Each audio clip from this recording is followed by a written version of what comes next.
Hello, this is Jason, and a new story on my author's channel. Through the blinding light, casting harsh shadows across frozen faces, she strode in a uniform that at first glance seemed wrong. Few paid attention to her at first, but those who did began to look around. The rows of people standing along the parade grounds were filled with indecision, as if someone had accidentally shuffled the pages of time. Their gazes slid over her old uniform, tired and worn, with a slightly torn stitching on the sleeve, with imperfect fragments of armor that did not match the color. She was different. It seemed that she was here in the wrong time. The men in formal military suits marched impatiently along, not noticing the oddity, but he did. The general stood to one side, his expression hidden behind a veil of weariness and doubt, and with every step the girl took, his gaze grew more intense. He was not old, but there was something more than years of service shining in his eyes. It was the memory of other wars that he could not forget. The memory of something important that he did not want to think about. But she walked anyway, her steps becoming more and more confident, and he, unable to distract himself, returned his gaze to the girl more and more often. Her uniform was too old, but every detail of it screamed that it had not just survived the years, but that it was much more than just clothes. Breathing in the air, heavy with the cold and dust of the parade, he took a step toward her, as if he had realized something important but could not quite articulate it. There was no fear in her eyes, only determination. But like him, she knew that not a single moment on this parade was accidental. The seconds multiplied in his mind, forming something frighteningly logical, but also absurd. And as he came closer, his gaze fell on her emblem. He remembered something. On her shoulder was a mark that no dress uniform, no soldier, had. It was more than a uniform. It was a message. But her face was too calm for a person who carried such a secret. The clock struck noon, and the rows in the square gradually filled with soldiers who were setting up their weapons, wiping away sweat and tidying themselves up. A parade. The noise of engines, the whistle of the wind, iron slabs under which footsteps resounded. And at that moment, among people who had gone through more than one combat trial, she stood alone. There was no painful gleam in her eyes, which is always visible in those who have survived but could not forget. She simply stood. The wide folds of her uniform did not hide her figure, only emphasized the imperceptible ease of movement when she carefully pulled out a piece of paper from her pocket with some numbers and unclear words on it. It was not for her, but she still read them again and again. Her gaze did not lose focus, did not break. At first glance, it seemed that her presence here was a mistake. Not only was her uniform badly worn, but it was also tattered, stained, and creased. She made no attempt to correct these traces of time, as if they were not important to her. But she felt that somewhere there, behind this appearance and invisible flaws, there was not just an army history, but something else, elusive, hidden under the thickness of ordinary events. She had long learned to hide her presence in the crowd, to remain unnoticed. But today her decision was different. Today she tried to become noticeable. Only for some reason she did not realize it. Parallel to her steps, other people were moving along the usual route. Soldiers, journalists, veterans, medics, and technicians, everyone knew their place, everyone did their duties.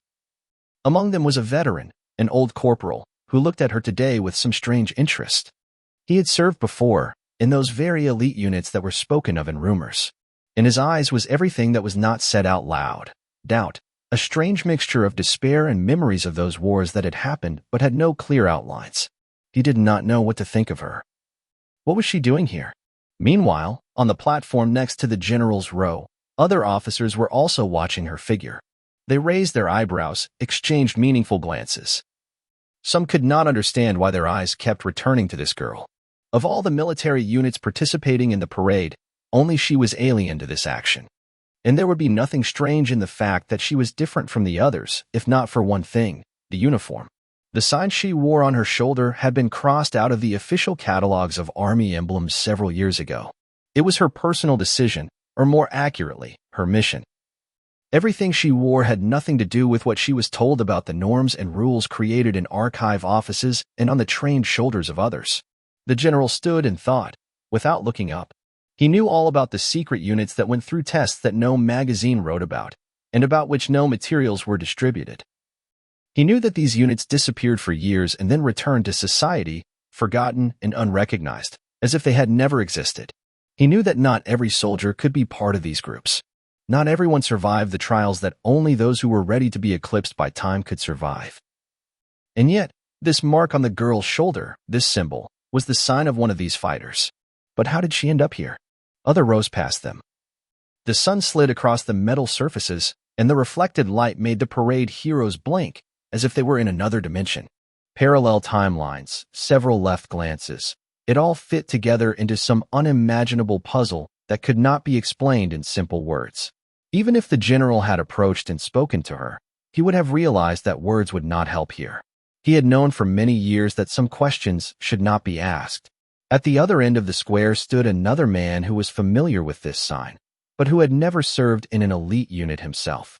He was a psychotherapist. He watched everything that was happening with cold analysis, but also with a hint of anxiety. His professional intuition told him that she was there for some other reason. He was experienced enough to understand that her presence could not be accidental. The girl who had come to the parade was not just part of the spectators, and this was not just a strange error in the organization. With every step she took, with every glance, her role began to become more and more obvious. But who was she really? She moved more and more slowly, but her confidence in her actions only grew. There was something strange about her posture, about every movement she made. She did not feel the tension that everyone else felt. And this was the peculiarity that made everyone unsure. Everything here, in this moment, had no clear explanation, although everyone still pretended to understand what was happening. Meanwhile, the general, who was still watching as if he were part of the scene, stepped forward. His movement was almost imperceptible, but with each step he took, the air grew heavier and everything around him seemed to slow down. It wasn't time, but the feeling of it slipping through his fingers. The general continued to look at the girl, as if she were being affected by something invisible. His gaze, closed and focused, gradually became more and more intense. Something about her appearance did not add up. Not just her uniform. It was her confidence, her way of walking, her silence, which merged with the noise of the square and filled him with anxiety. He tried to focus on the other participants in the parade, but her image returned again and again, as if she were part of something much deeper than just a random episode at today's event. Within minutes, his mind began to form assumptions that couldn't be a product of his imagination. He was old, but not so old that he forgot that time always leaves a mark. What he saw on her uniform was not just a design error, but a mark he had encountered before, when he was a young officer in one of the most secret units. Back in the war, they called it the Project. The name made no sense to most, but to them it meant one thing: elite. Fighters who had been through things others couldn't even imagine. His gaze slid over her emblem again, over the old uniform, slightly worn on the shoulders. He couldn't be mistaken. This symbol was part of an old military project, which had been completely classified at the time. It wasn't mentioned in the news, it wasn't written about in the archives. He was the one who knew that behind this project there was not only war, but also some experiments. Experiments that shouldn't be talked about. And now, years later, he saw her. His gaze slid over the rest of the parade, and he noticed several other officers looking at her, too. They exchanged brief but meaningful glances, as if trying to figure out why she was here, why she hadn't been expelled before this parade began. She wasn't wearing the proper uniform. She didn't fit in with the others, but she was still here, and that was too important. At the same time, her eyes remained cold and focused, and her steps were clear and confident. She did not notice, or did not want to notice, how the gazes surrounded her. She walked across the square like a person who knew exactly what she was doing. But what exactly? It was as if she were part of a past that no longer existed. As she continued to walk, his tension grew. He knew he couldn't just walk up to her and ask. He knew her presence was no accident, and the strangest thing was that he felt this knowledge seeping into his thoughts, forcing them to work in a new direction. With each passing second, he felt more and more that her figure was not just a person, but an object. She was more than his memories of past wars. She was not just part of a system. She was the system. Meanwhile, the therapist, who was watching from the other side of the square, noticed something important. He was experienced enough not to let his emotions get the better of him, but his intuition was right. Something didn't add up in the way people were reacting. They were looking at the girl, but they couldn't explain why their gazes remained so intense. Everyone was trying to find some logical, rational answer, but they were all hiding something invisible inside themselves, something that was accumulating and growing in their subconscious. The therapist was the one who could see the situation from an angle that others did not.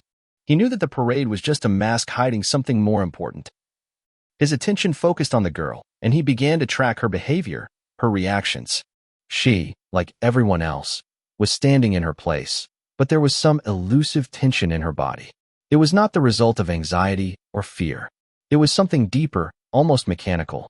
She stood like an object, not a person, and there was something sinister about it. "What are you doing?" he thought, watching her every move. "Why are you here?" Meanwhile, the general and several high-ranking officers still could not shake off a strange feeling of uneasiness. One of them, a man with a lot of service experience, leaned over to his neighbor and said a few quiet words. "Did you see that? This isn't just a mistake. This is some kind of anomaly. And perhaps its appearance here is not an accident." But the second officer, who was younger, nodded reservedly and tried to reassure him. "You're just old, Lewis. She's probably just a reserve fighter." No one said a parade couldn't be a platform for military statistics. But the general, not listening, continued to watch the girl. His thoughts were increasingly consumed by the parallel reality he found himself in. He knew that the answers were hidden in her presence. He knew that he simply had to step forward and ask something. But he continued to stand, looking into her face, in which there was no fear, but something more, understanding. She knew what she was doing, just like him. The silence between them continued. Time did not move. Only the steps, repeated in turn, merged into one. Time slowed down. Slowly, almost imperceptibly, shadows began to thicken around the girl. In their eyes, in every gesture, in every glance at her figure, there was hostility, but not the kind that usually arises from strangeness, but something more disturbing. Something that did not let go, like fragments of memory that no one wants to collect. Each step of hers was like a step on the edge of the visible and the invisible, reality and illusion. The general stood and looked at her as if there was an invisible war going on between them, not just in a metaphorical sense, but in a very real sense. Thoughts swarmed through his head, but they could not find their logical explanation. He knew that she was not just an ordinary soldier. He knew that her presence here, among all these people, could not be an accident.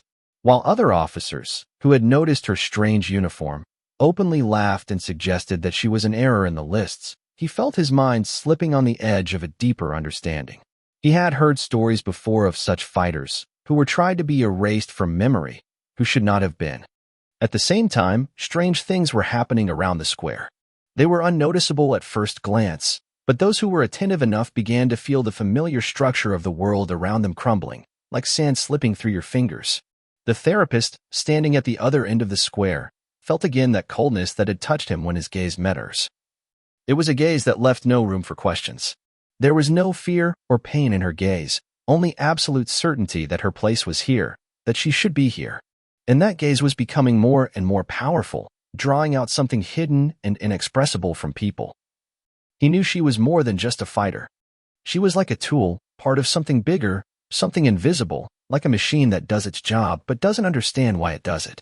It was as if her consciousness was somehow disconnected from reality, and her body was just a shell, carrying out orders unknown to her. He sighed, resisting the urge to go to her. Everything that was happening around him was too strange, too elusive, to ignore. But he knew that if he took a step, he wouldn't be able to take back any of the questions that would arise. After all, if she were here by mistake, she would have been escorted out long ago. But she stood there. And it wasn't just strange. It was inexplicable. "Did you hear that?" whispered one of the officers standing next to the general. His face was gravely serious, as if something was bothering him. He didn't speak directly, but his voice trembled, and there was something in it that resembled fear. "She's not one of those. She can't possibly be one of those." The general turned slowly towards him, his face calm but his eyes searching for answers that had not yet been given. "We don't know her, James. And that's not okay." He took a step forward, barely noticing how his body moved automatically, without thinking. Everything around him slowed down, as if in slow motion. The shadows lengthened, not because of the sun, but because the space around them began to warp, as if these moments simply could not be captured. And yet he continued to move toward the girl. When he was already very close, she seemed not to notice his presence. Her attention remained absorbed by something else, something beyond this world. The general stopped in front of her and paused for a few seconds, trying to figure out what exactly he should say. You. His voice was hoarse, almost invisible among the noise of the square. Where are you from? She turned her head towards him, and their eyes met. Her eyes hadn't changed. The same cold look, the same look that didn't show anything extra, but that gave him the strange feeling that she understood everything, that she knew what was happening. She was silent. No words. And yet, despite the silence, he felt how her presence in this place affected everything around her. Where are you from? The general repeated, already feeling his doubts turning into something more. She took a slow step toward him. Every move she made was carefully calculated, as if every word, every action here had been thought out, planned in advance. She stopped a step away from him and looked him straight in the eyes. And then he felt his thoughts begin to slide again along the edge of despair, along the edge of what could have been, but was not. Something he knew, but could not remember. I'm here. Her voice was quiet, almost inaudible, but there was something in it that made his heart beat faster. Because I need to be here. The general didn't know how to react. His mind, like his body, suddenly froze. He felt cold sweat break out on his forehead. The answer was simple, but it raised even more questions. Why? What for? And why was her presence at this parade not just strange, but an outright anomaly? He took a step back. Everything that was happening around him, everything that seemed normal, suddenly began to collapse like a house of cards.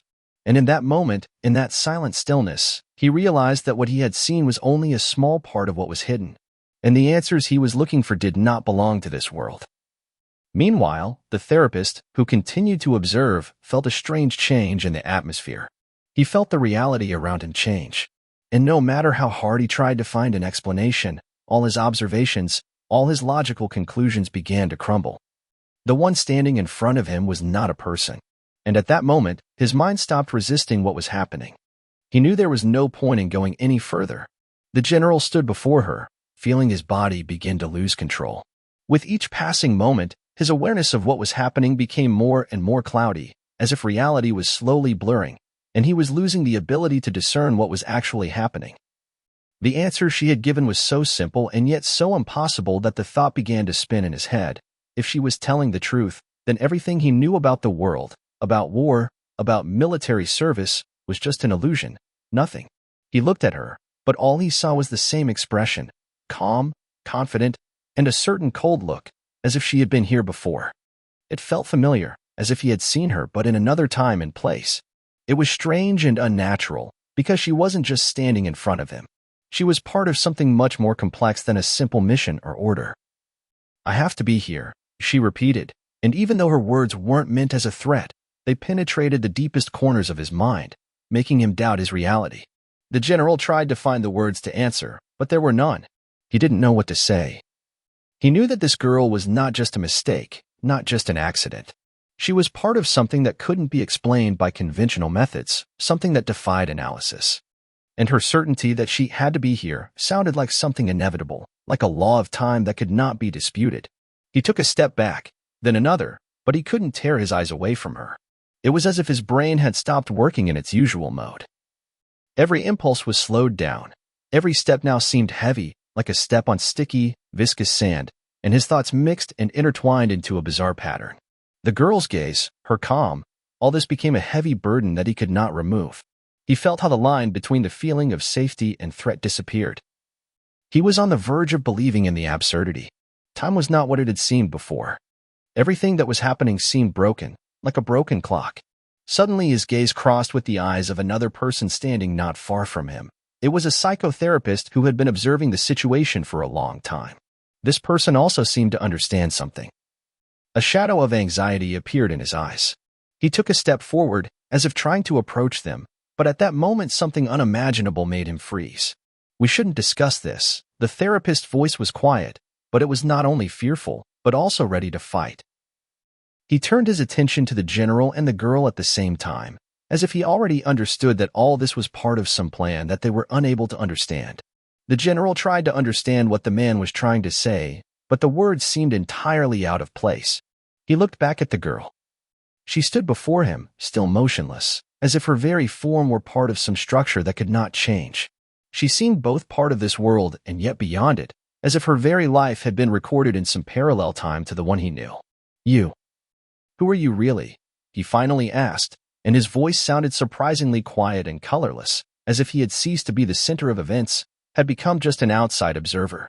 Her gaze became even calmer, but there was a certain tension in it that he couldn't understand, as if she understood his question, but didn't want to give a direct answer. "I can't answer that," she said, her voice almost colorless, as if she were speaking not to him but to someone in her head. "I have to be here, and you have to accept that. We all have to be here. It's inevitable." And with these words, her figure seemed to dissolve into thin air. It was as if her presence had become elusive, and she herself had disappeared into a dense but invisible mesh of reality that now felt like something else entirely. The general felt the ground beneath his feet tremble slightly, and a thought appeared in his mind like a cast shadow. He was somewhere else. Not where he had just been standing. Not in this time. He turned to look at his colleagues, but as often happens in such moments, they too began to disappear, dissolving into unreality. It was not an obvious disappearance, but rather, everything around him became strangely distorted. The elements of the parade forming up next to him suddenly became disordered. The transparency of the images around him was so eerie that they resembled projections that were only shown in his mind. The light in the square began to dim, and the sky began to change invisibly. It seemed that everything began to change the essence of its existence, as if the very fabric of the world began to disintegrate. It was not just a distortion of reality. It was a feeling as if something was changing the very essence of time. This parade, these faces, these steps, all this began to be perceived as decorations, masks that hide nothing, because they are not real. The general felt a chill creep into his consciousness. Fear was not the dominant emotion. Questions plagued him. He suddenly realized that his own perception of the world was distorted, as if reality was moving away from him, and he could not keep up. His gaze fell again on the therapist, who seemed equally confused.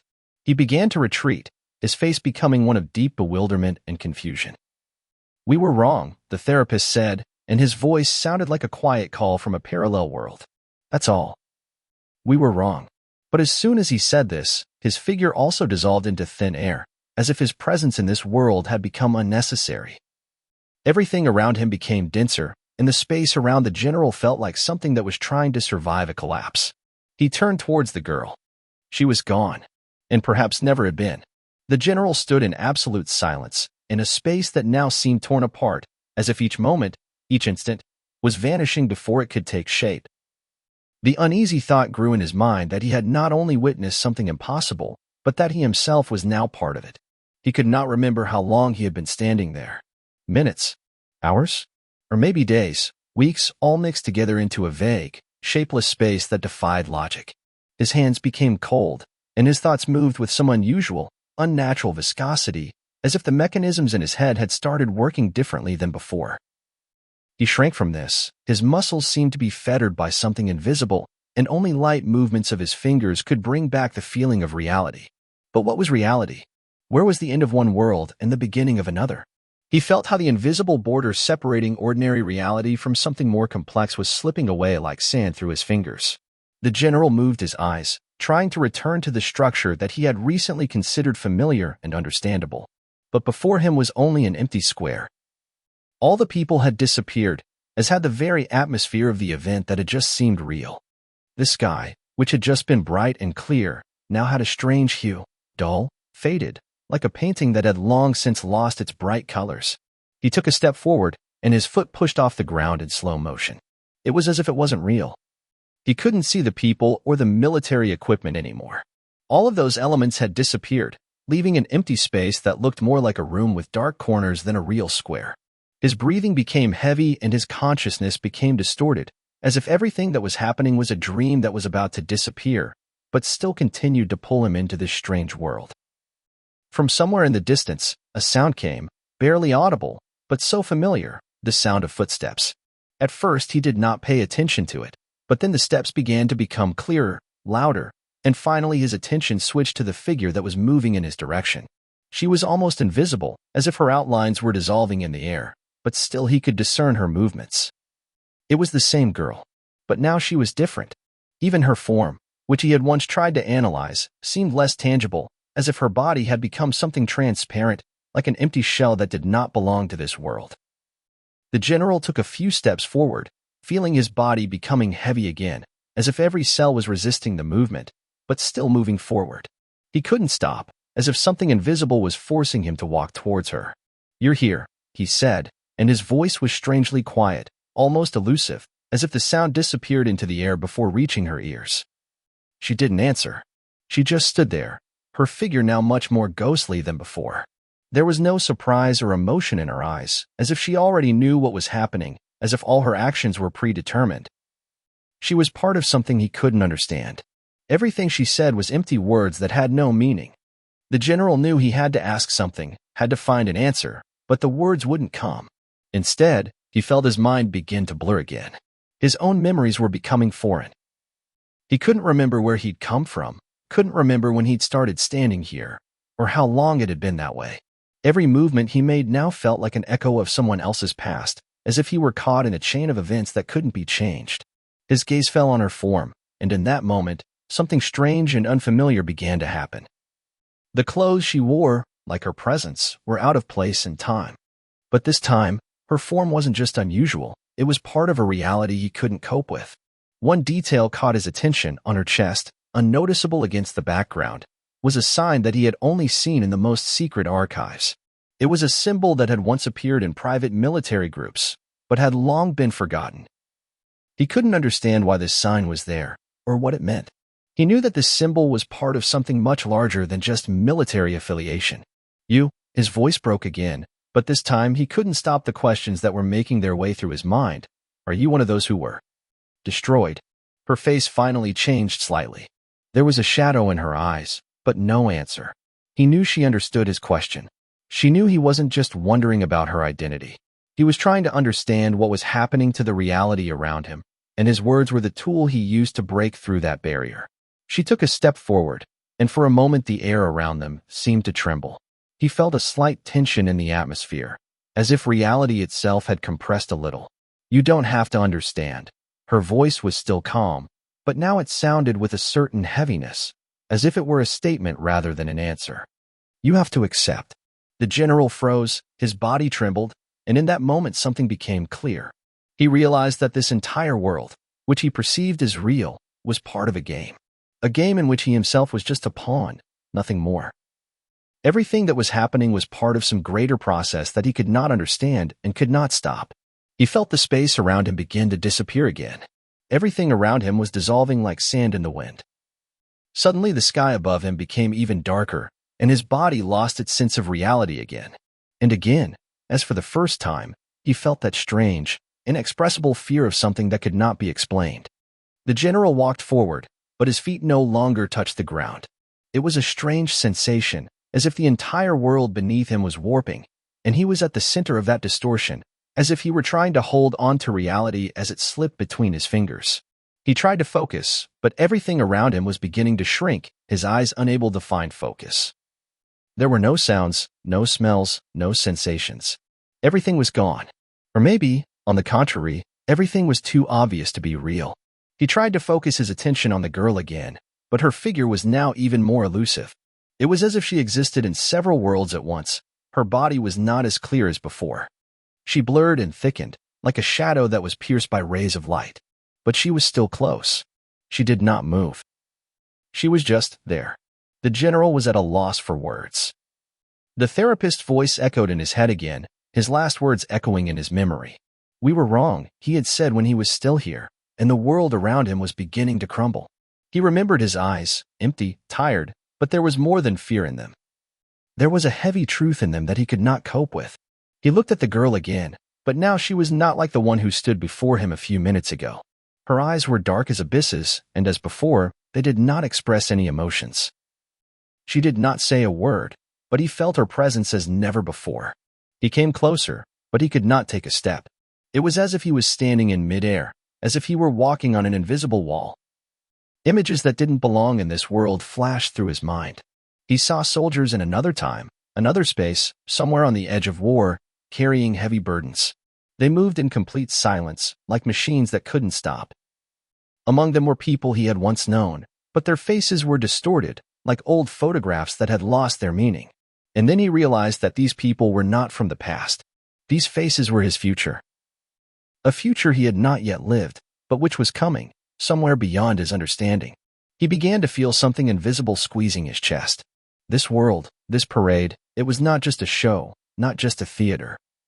It was something much more terrible. He was not ready for this, and now, as his mind touched it, he felt his body begin to disappear. He was part of something much grander. The general looked at the girl again, but she was no longer just a person. She had become something more than a soldier. Her figure began to move, but not according to the rules he knew. Her every movement was beyond the bounds of physical law, as if she were a living reflection of a time anomaly stretched across space. Her steps now seemed distorted, like frames from an old film that had been cut and pasted into a different context. He took a step back, trying to comprehend what was happening. His consciousness felt like it was being torn apart, and he didn't know which was more important, what he was feeling or what was happening to him. Questions filled his head again. Why couldn't he find answers? Why did he always feel like the world he lived in wasn't the real world, but just a shadow, fragments of memory from which he himself had been assembled? He felt that the question itself was wrong. He himself had become part of this game. But what should he do when he was unable to play the role? How to choose the right direction when reality was moving away, and he was standing in the center? He looked at the girl. This was no longer just a person. This was something that defied explanation. He felt her presence, like a wave he could not defend himself against, but at the same time, a shadow of understanding arose in his mind. She was not just a soldier. She was part of a project that was created much earlier than all these modern forces that he knew. But what was this project? And then he remembered a name that had flashed through his mind before he had even come here. It was elusive, unspoken, but he felt its power in every move he made. It was something like Paradigm, a project no one was supposed to know about. But now, here, in this place, the word had become familiar, and he knew that with it he could take back control. But would it be control? Or was it just another layer of illusion that this girl was sneaking him into? The general looked around. The space around him began to change again. He was no longer sure of what time or place he was in. Could I go back? And what would I see if I did? He began to search for answers, but his mind was in disarray.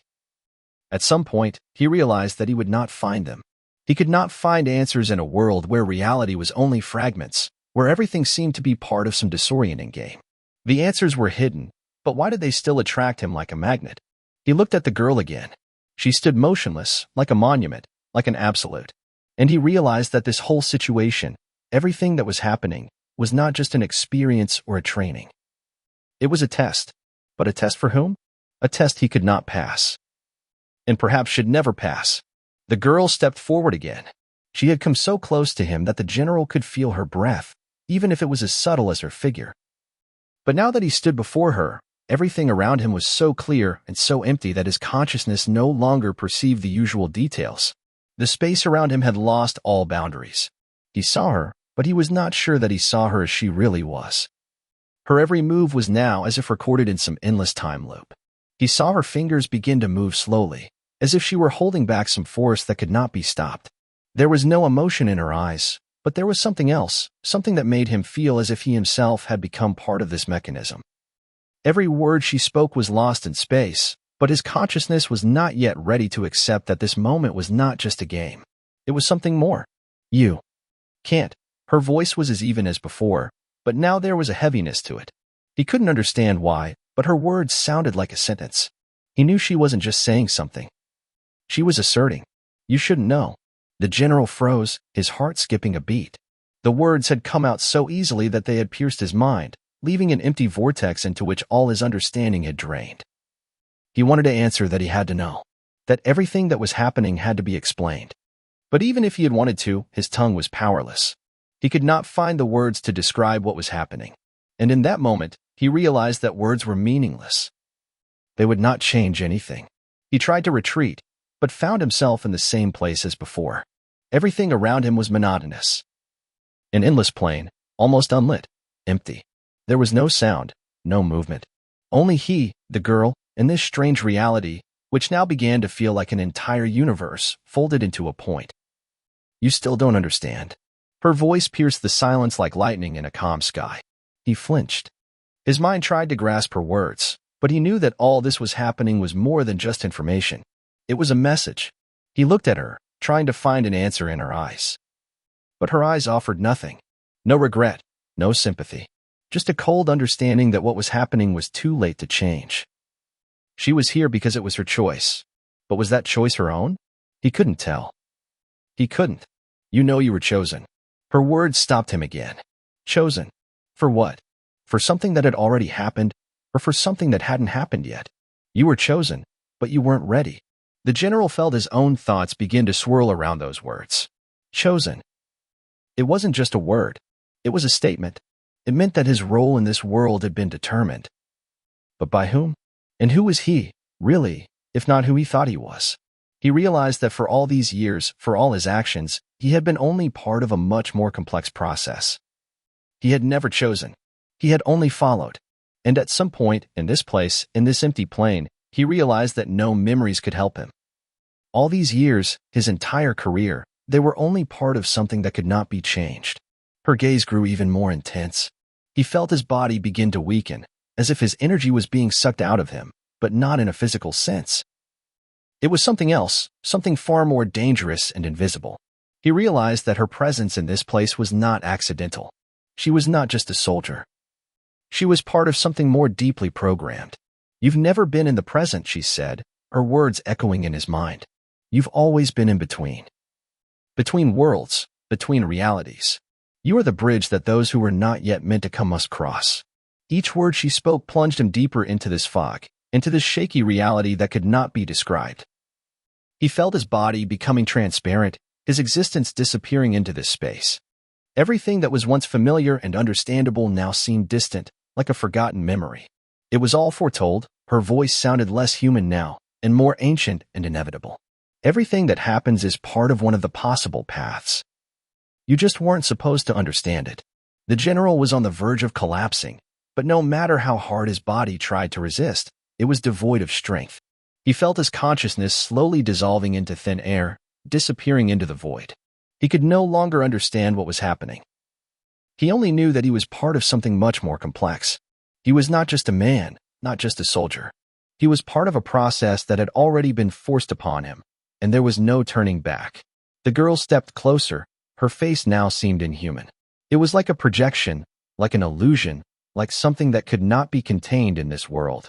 You always knew, but you couldn't believe it. Her voice became barely audible, as if she was speaking from another time. You were never ready, General. But now you will become what you were always meant to be. And then the world around him fell apart completely. The general found himself on the ground again. His legs, weak and feeble, could not support him. He fell to his knees, feeling the weight of his own body, which seemed heavier than before. He looked into emptiness, into a space that had neither form nor boundaries. He did not know how much time had passed, but the feeling of eternity filled his consciousness like a heavy, unbearable cloud. Silence. Complete, oppressive silence. No wind, no sound, no movement. Everything around him was obscured, as if reality itself had been stretched, bent in a single direction in which his own existence lost all meaning. He looked up and saw her again. The girl was standing where she had been before. But now her figure did not look as clear as in the first moments of their meeting. She was absent-minded, elusive. Each of her contours blurred, disappeared, returned, like a reflection in a cloudy mirror. She watched him, her gaze not full of sympathy, but it was not indifferent either. It was a gaze that held years, centuries, and all the things he could not understand. He could find neither anger nor resentment in that gaze. Only a silent recognition that everything had already been decided. You don't understand, General. Her voice cut through the silence again, but it sounded different now. It was like an echo, like a sound that only memory remains. You were always chosen. You weren't just a soldier. You were part of a plan. And that plan is now complete. The general didn't know what to say. He didn't know what to think. His mind was once again open to multiple possibilities, multiple realities that merged and parted. He was part of something he couldn't fully comprehend, and every thought that he could change anything seemed unreal, meaningless. He tried to rise again, but his strength was not there. He felt his body dissolving in this space, the air filling with something heavy and invisible. Her figure shifted, but not in space. It was as if she moved beyond time, beyond its boundaries. He didn't know if she was real. She wasn't just a figure. She was multilayered. Every movement she made could be a moment in the future or the past. Every word was a piece of a larger puzzle that he would never be able to put together.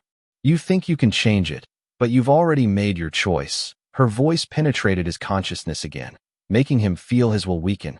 Each of her words seemed unbearably precise, like a cold knife that leaves no trace, but still hurts. The general could not find the strength to answer. He tried to concentrate, to gather his thoughts, but everything was falling apart. He was not sure that he was capable of thinking at all. His mind was increasingly consumed by the emptiness that gave him neither time nor space. He saw only her, and only her gaze, which was becoming more and more significant. And in that gaze there was something that did not fit into the framework of his understanding of the world. He realized that this was not just a person. This was something else. He tried to stand up, but he found himself on his knees again, like the first time. His body wouldn't obey him. He wasn't sure he could even stand up again. There was this oppressive emptiness around him, growing larger and larger. "You can't go back," she continued, her words growing more distant, as if she were speaking not to him but to something much larger. "You were part of an experiment you couldn't control. And you were part of what was supposed to happen. Experiment." The general whispered barely audibly, feeling his voice drowning in the silence.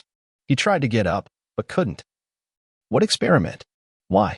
"You were part of something that begins and never ends," she said, her words echoing in the void again. "You were part of what we were building. What you saw wasn't reality. It was part of something else. You were the bridge they walked across." The general tried again to understand what she meant. He knew she was talking about something that was much bigger than just his personal life, his war, his memories. He was part of something that was beyond his understanding. Whatever was happening couldn't be just an accident. It was something that maybe wasn't meant to be understood. "Who are they?" he asked with difficulty, each question seeming more and more pointless. But he couldn't stop. His mind was searching for answers again, even though he already knew they wouldn't help. "You know who they are." She came closer, and his thoughts began to spin. His mind couldn't grasp the meaning of her words. He felt like she knew something he didn't. He was part of something that didn't make sense. Everything he knew was an illusion. The general felt his vision blur, the world around him dissolving into indistinct outlines. And just when he thought he might realize this was the end, everything changed again. The general felt the world turning into a shaky, misty substance again, without form or solidity. Everything around him that had once seemed solid and clear began to disappear, like water running through his fingers. Suddenly he felt his consciousness again in the same place, at a military parade, in a crowd of people, among bright banners and precise steps. Everything was as usual, it seemed. But not everything was so simple. "You know it's not like that." Her voice penetrated his consciousness, despite the fact that her figure was no longer in front of him. The voice sounded somewhere in his head, like an echoing warning. He remembered her words, the ones she had spoken earlier. "You were always in between." She continued to speak, but now her words had no form, were not tied to space or time. He felt them not through his ears, but through his heart, which was now beating with redoubled force. "You can't be a part of this unless you realize you were never a part of anything real." Her voice was becoming more and more distorted, as if the space around him was breaking and stretching. "You were always blind, General. You never saw what was right in front of you. You were always part of their plan. And now that plan is complete. But you still don't understand that you were chosen not to be great, but to be forgotten." His body began to shake again. He tried to focus, to feel the solid ground beneath his feet, but his feet continued to sink into nothingness. His entire life, his entire military career, they had become nothing more than empty symbols. Everything he had once known and believed in was now just a series of random actions designed to perpetuate his ignorance. He was part of an unimaginable process over which he had no control. Suddenly, images appeared in his mind, fragments that he couldn't connect with the present. Faces of familiar people, colleagues who had once stood next to him at a parade. But now those faces were distorted, blurred, as if he were looking at them through a cloudy glass. He saw his old friend, his commander, standing next to him. But his face wasn't his face. It was different. It was empty, devoid of any life. Then he saw this friend speaking to him, and his words were just as strange and unfamiliar. He spoke, but the words did not reach his mind. They were like a distant sound, as if they were spoken by someone not here. Someone from another time. "You know, General," said the man, "that they have already come. You just don't understand that they haven't gone away." They have always been here. And you always knew that they would be with you. You didn't see them because your mind never allowed you to see the truth. The general froze. He tried to rise, but his body would not yield. His hand reached for the helmet he had worn on parade. He felt its weight, but not its warmth, as he had always felt before. That helmet had become a symbol of the unprotected reality he had been thrust into. And now he realized that that helmet did not protect him. It was nothing but a deception. Everything around him was familiar and alien at the same time. He realized that he was in the middle of some kind of labyrinth that he had built himself, and now he could not get out of it. The walls of this labyrinth moved, contracted, distorted until they became part of his own consciousness. He did not know who was the architect of this construction. Perhaps he himself. And then he felt the cold. It wasn't a normal cold. It was something else entirely. A cold that went deeper than his skin. It was like his consciousness was spreading out across this space, but couldn't find its way out. It was as if everything around him had been blurred, erased from the map of reality. He heard her voice again. She was close, but not there.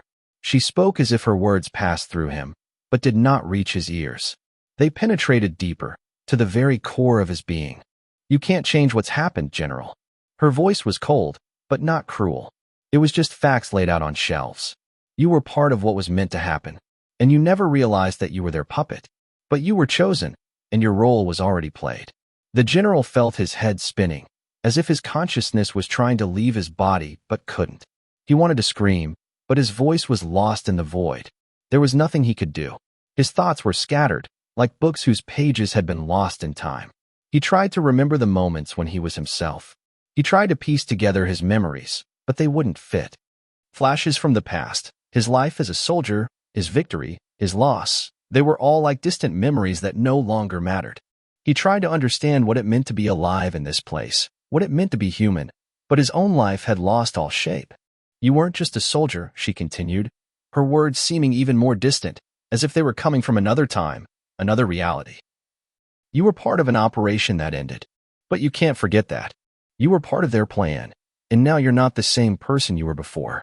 And again she disappeared. Suddenly he realized that all this time he was not in a parade formation, not among other soldiers. He was alone, alone in this empty reality that could no longer be his.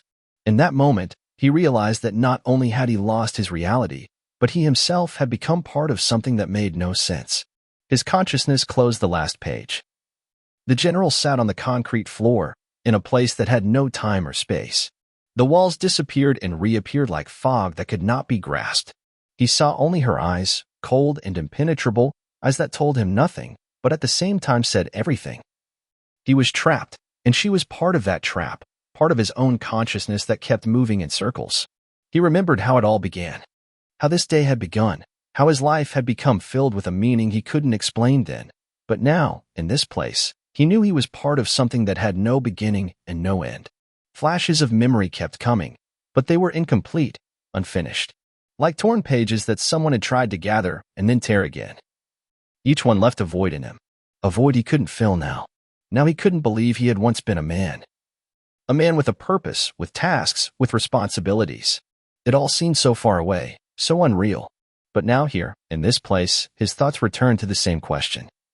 Why did she choose him? Why was her gaze so powerful, and why did he feel like his life, his path, was already decided?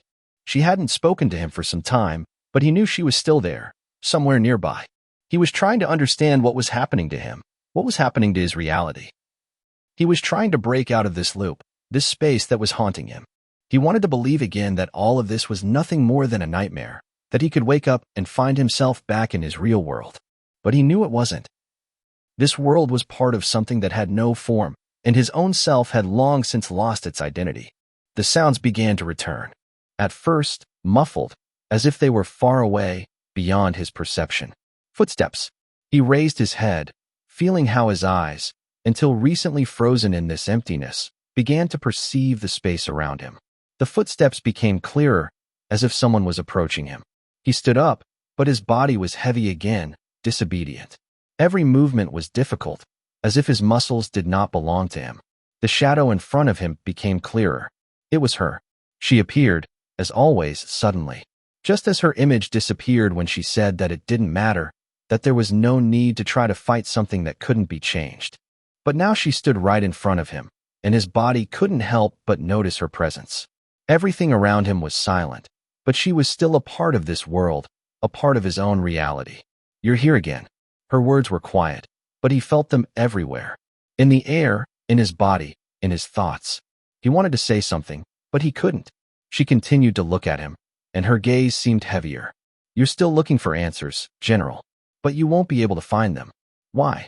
His voice broke, but he managed to say those two words. Why? Why was she doing all this to him? Why was he chosen for this game, for this anomaly, for this unknown reality? He knew he couldn't sit in this empty space any longer. He needed to understand what was happening to him, what was happening to his life. She stood before him, motionless, saying nothing. He could see her hands, which were not holding a weapon, but he couldn't help but feel that her presence was as dangerous as any combat situation. She was not just a woman. She was something more, something that was beyond his understanding. "You were part of a plan, General, and you always knew that plan had no end. It was part of something older. This isn't just a game. It's part of a world you don't understand, but that has always existed." The general tried to focus on her words, but his thoughts began to crumble again, like sand slipping through his fingers. He realized that there was no truth to be understood in this place. Everything was a lie, an illusion that he believed in. He was nothing more than a fragment of something that had existed long before him. "Are you trying to leave again, General?" Her voice was softer, but the meaning was just as cruel. "You can't escape what you are." The general tried to object, but the words wouldn't come out. He stood before her, not knowing what to do. He tried to find the strength to break free, but he didn't know what to strive for. His reality was so distorted that he couldn't understand where it ended and where his own existence began. This wasn't the world, but his idea of the world. And at that moment, he felt something change. The sky, if you could call it a sky, began to tremble. He didn't know what it was, but the sensation changed everything around him. There was light. He couldn't figure out where it came from, but it was there. It was bright, blinding, and there was no meaning to it, only emptiness, like a flash that swallowed up his entire perception. That very moment when everything that came before became unimportant. She looked at him, and his mind was swallowed by emptiness again. The general stood at the edge. This feeling was not new. He knew this feeling. The feeling when everything seemed so real that you could almost touch it, but at the same time it became more and more distant, as if its nature was to go away, to disappear, to dissolve. He tried to remember how he had come to be in this place, but the memories began to blur again, like strokes of paint washed away by the rain. He had been in this place too long to perceive it as reality, but not long enough to know how to get out. This was a space between spaces, a state that defied logic. It belonged to no time, no place. It was something bigger. And he knew that here his consciousness had no boundaries. Her image appeared before him again, but she was not part of this world. She did not belong to it, but she was in it at the same time. She was not just a woman, she was something else. A shadow from the past, or the future. "You still don't understand." Her voice sounded strange. It wasn't as strong as before, not as cold, but its presence still penetrated everything around him. He realized that her words weren't needed to penetrate his consciousness. He already knew what she would say, and what she wouldn't say.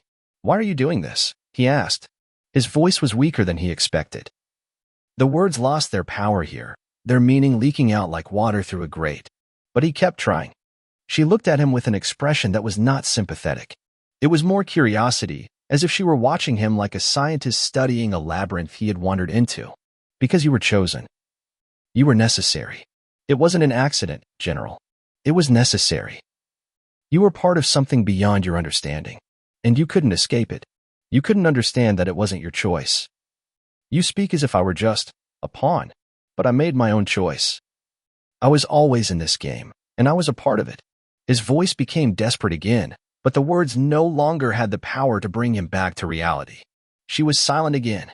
He felt her silence growing heavier, as if it were the real answer she was unwilling to share. The answer that was hidden behind her silence.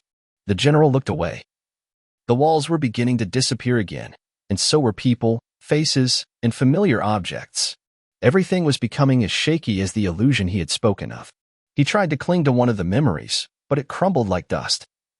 He was tired, but this tiredness was different. It was not physical tiredness. It was the tiredness of searching for meaning in the void. Then he noticed her silhouette begin to change. Not physically, but in his perception.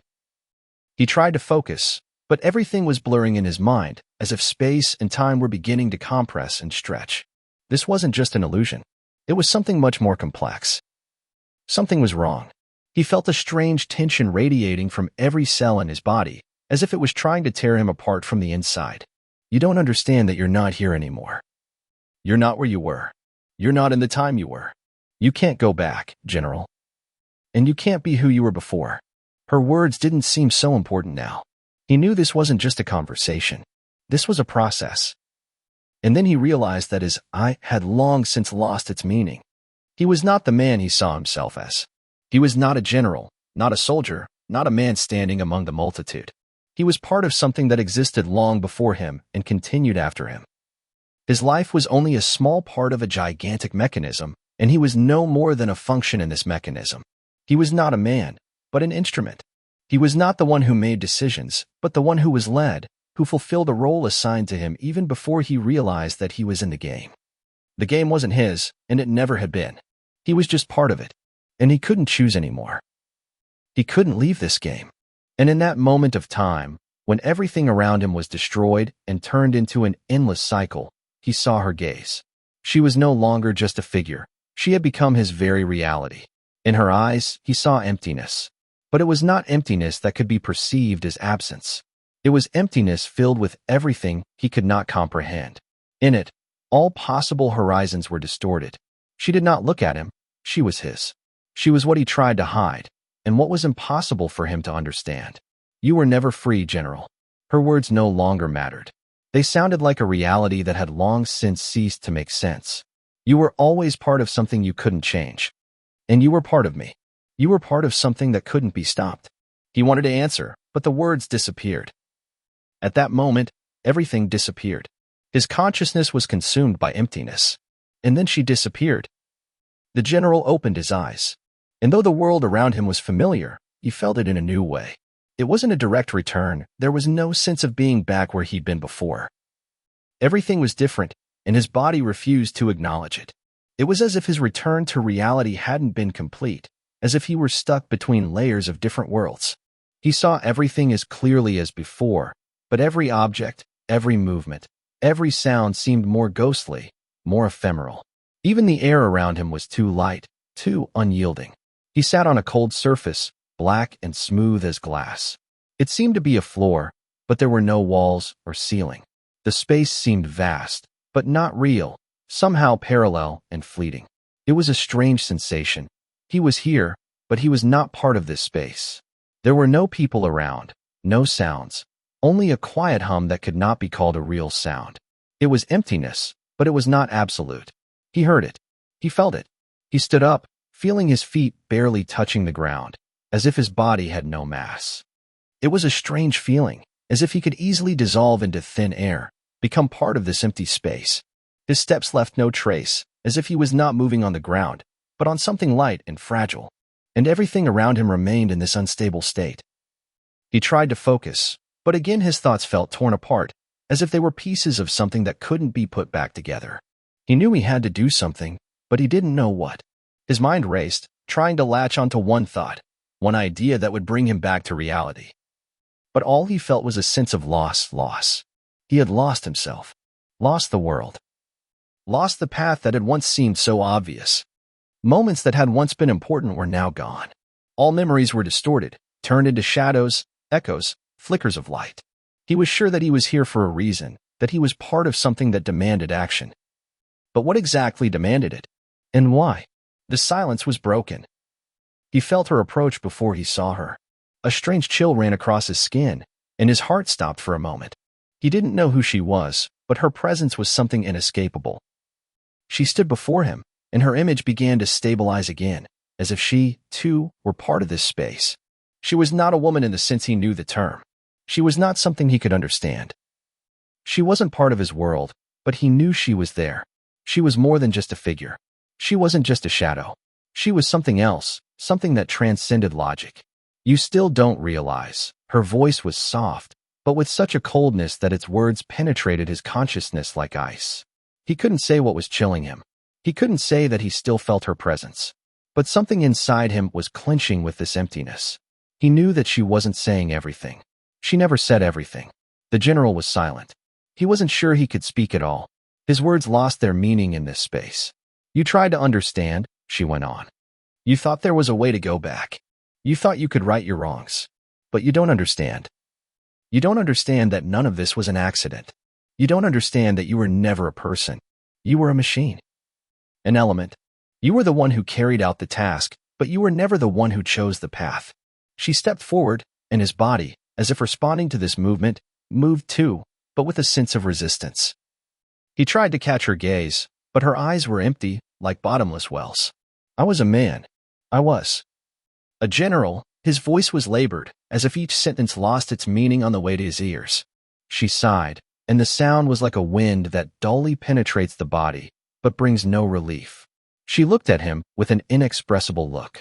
You were a part of this world, but you were nothing more than a memory.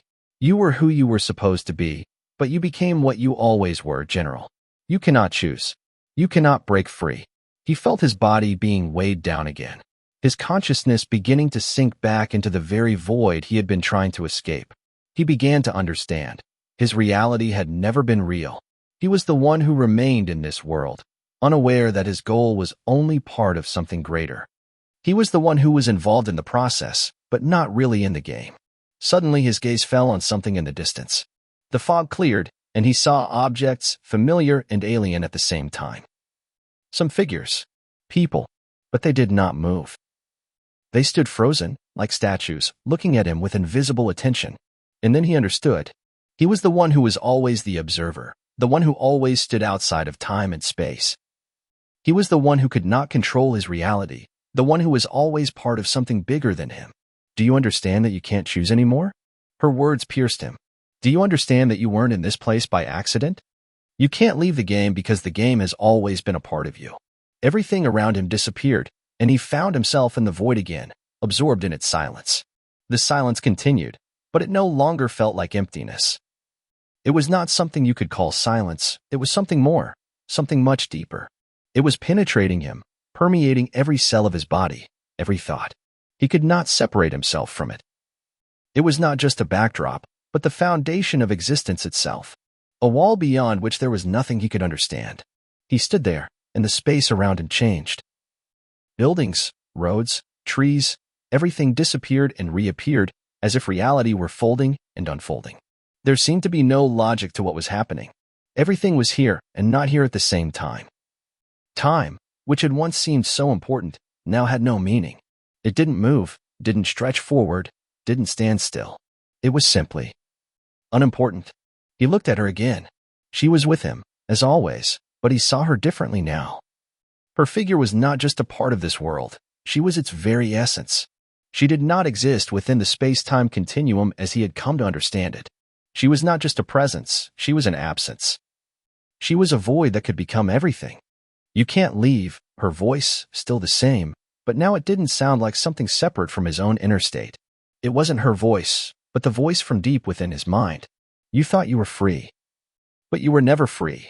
You weren't the one choosing. The general didn't answer. He tried to say something, but his thoughts began to blur again, disappearing like sand through his fingers. He knew that this was not his world. He was deprived of what had once seemed natural. He was no longer a man. He was not even a general. He was someone who simply watched, who observed, who sensed this space that did not belong to him. He was part of a process, part of a closed system that never intended for him to leave. You were important, but you were a part. She came closer, her shadow spreading across the floor, becoming part of the surroundings. The general felt his body disappearing more and more, as if it were becoming part of this strange, vast space. He felt his boundaries blurring. He was, and he wasn't. She continued, you were created for this.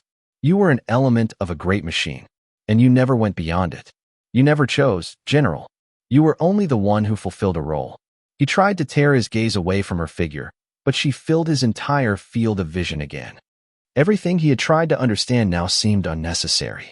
Every movement he made was like a repetition of what had already happened, and all he could do was move on, following a chain of events beyond which he could not escape.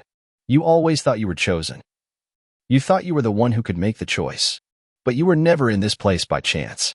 You were put here. And you were always a part of what came before. The woman's dark eyes deepened. The general realized that she was not just a figure, but a part of something greater. Her gaze penetrated the very core of his being. He felt her words resonating in his body. Everything he knew was now absurd. He could no longer separate himself from what was happening to him. You were. Her voice became soft as fog. You were made to be the one who had to not choose. He tried to understand what she meant, but all he could feel was a strange sense of loss, as if every choice he had ever made had not been real. Everything he had seen had become a blurry picture that was no longer real. You were nothing more than. Her words grew quieter, but they felt like a whirlpool that was drawing him in. He knew he couldn't get rid of these words, these thoughts. He couldn't choose. He wasn't able to be who he was supposed to be. Suddenly, the space around him contracted. The walls, the non-existent walls, disappeared, and the figures appeared before him again. They stood motionless, but they were so alive that the general felt their presence with his whole being. These figures were familiar, but they were also alien. He saw faces that had once belonged to him, but now they were like shadows. They were a part of his life, but no more than memories that could disappear at any moment. Do you understand now? The woman's voice was there, even though her figure was no longer standing in front of him. She had become part of this space. Her words echoed in his mind. The general felt his body no longer respond to his will. He couldn't move, couldn't choose. He wasn't part of what was called life, but he wasn't dead either. He was in between. He stood there, unaware as he closed his eyes again and felt the emptiness again. Everything disappeared again. The world, people, faces, sounds. Only silence. Only him. Another step into the void.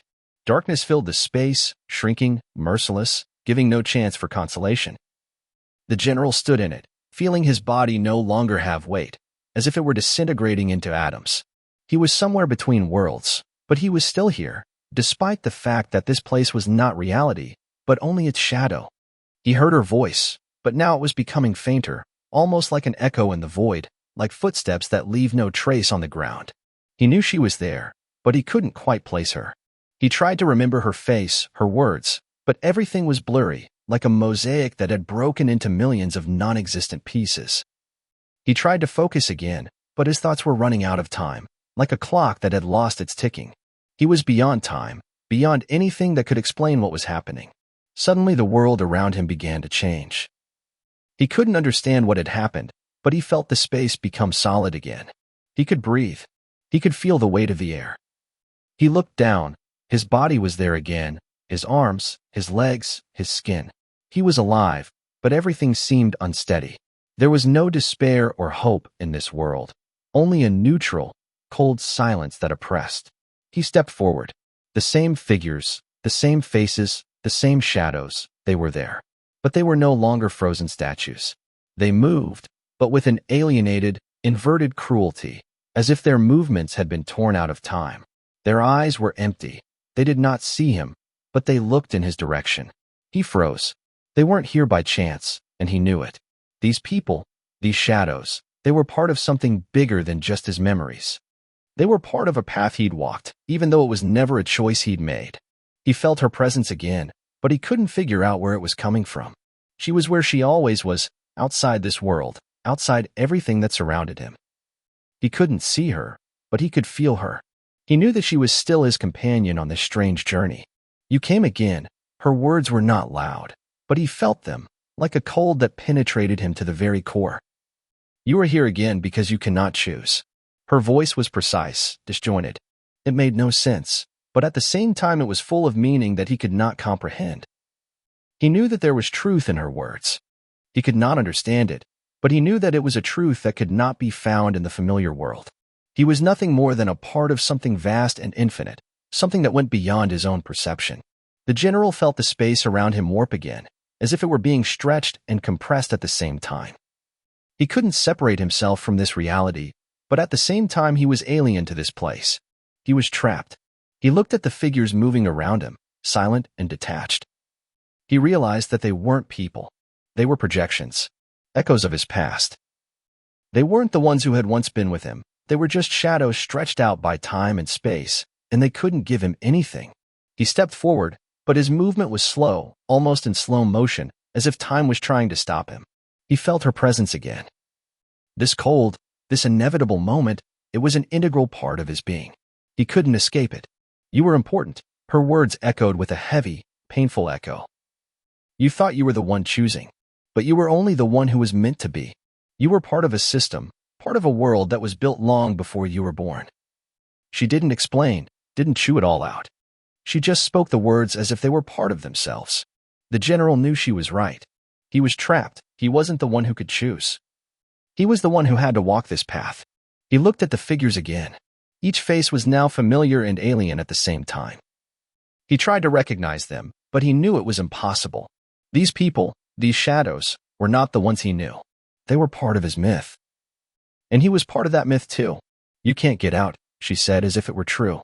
You can't choose because you were never free. You were always part of the game. And you can't get out because you're already in it. He didn't know what he had to do. His mind couldn't comprehend it all. He tried to remember that he was human, that he had once been a general, but it was too far away to fully comprehend. He wasn't human. He was part of this strange world, part of a chain that could never be broken. He took a step. It wasn't a choice. It was a forward movement. He stepped into the fog again, into the void, not knowing what would happen next. Everything around disappeared, and he was alone again. The world did not open up before him. Silence. He realized that there was no other choice. The sky was black, and the world around him was shaky and unstable. All the general could perceive was a cloud of misty light and shadows that had no form, but felt like something forgotten. The space around him was illogical, like a surface of water cut by a fleeting glance, leaving only shaky traces. He continued walking, not understanding where or why. His steps left no traces. He was not sure that all this was really happening. He had once been a soldier. He knew what it meant to make decisions, what it meant to stand before someone higher and not waver. But here, in this foggy world, his strength had lost its meaning. He was not stronger or weaker. He was simply part of the space, part of this anomaly. He felt like an object, not a subject. As if he were a prisoner who had no end, but who had already stopped expecting to be freed. Her phrase rolled through his head again, the same phrase that sounded like a sentence. You were important. But you were only a part. Or was it not her voice? Perhaps it was his own thoughts, fragmented and smeared across these invisible walls. He could not distinguish where his consciousness ended and her shadow began. He stopped. Sometimes, in the silence, what was happening around him became a strange, endless void. Time was empty, and space had no limits. He knew that this was not just space. It was his life, which flowed into these forms, and he himself became an integral part of it. The general didn't know how much time had passed. He didn't know how many steps he had already taken. He knew nothing except this feeling that wouldn't leave him. He was everywhere and nowhere. Once he could say, this is reality. But now, he doubted it. He looked up at the sky, at the strange light that was neither day nor night. The light was unnatural, unreal. He could feel it, but he could not understand it. He knew there were no stars, no moon. Only light that knew no direction. What is this? You know what it is. That voice, that cold, lifeless voice, came from nowhere. It wasn't familiar, but it was like an echo of itself. It was familiar and alien at the same time. You can't choose, the shadow continued, when he couldn't see but knew was there. You were part of this journey, and you'll still be part of it until you're gone. It will always be a part of you. But the general fell silent. He tried to find an answer, but he realized that he couldn't. His thoughts were mixed up like sand in a storm. He tried to understand what was happening to him, but all he felt was no choice. You were important to them, the shadow continued. You were part of what needed to be done. You were made to be this, not someone else. And again, you don't understand. That's all. You were part of something you could never change. You were a tool. And you've always been that tool. But now you know you're just a reflection. The general felt something breaking inside his consciousness. Not physically, but internally. This sensation was something deep, invisible, like a crack that appeared in the void. He tried to find his meaning again, but he understood that his search was doomed. I was not free. His voice was almost soundless. He didn't know if he was saying it out loud or in his mind. Freedom. The shadow chuckled, but it wasn't funny. It was cold. Freedom is an illusion. You weren't free because you were never the one who decided. You were part of. The way out of this was always closed. You were always on this path. You were in this loop. He felt something that had been his body disappear again. It was not painful. It was like dissolving into thin air, as if he himself had ceased to be a part of physical reality. He was neither in a body nor in space. He was simply was, and nothing more. And then she was there. She didn't walk. She didn't move. She was just there, as if her figure had materialized out of a void unbound by physical loss. She stood before him, and her gaze was the same as before, cold, penetrating, and yet tender. She reached out her hand, but did not touch him. Her hand was a shadow, like everything here. A shadow that gave the feeling of something important, something meaningful. "Do you understand?" she asked, but not like before. Her voice was quiet, almost personal. Not a sentence. More like a question that no longer required an answer. The general looked into her eyes. He realized that she was not just her. She was not the one who explained everything. She was the one who was part of eternity, the one who saw all the ways, all the possibilities, but was inevitably tied to what could not be changed. "Yes, I understand," he said finally. She smiled. Her smile wasn't genuine. It was a smile of understanding, as if she knew he had finally realized what he had always known. But he wasn't sure it was understanding. He wasn't sure of anything. And suddenly everything disappeared. There was no light. There was no space. There was no time. Silence. All that was left was just disappearance. Dark emptiness. More interesting thing to come. Be sure to watch the next video or check you the playlist. There you will find even more yourself and exciting. Thanks for the likes, comments and your support. It really helps to develop the channel.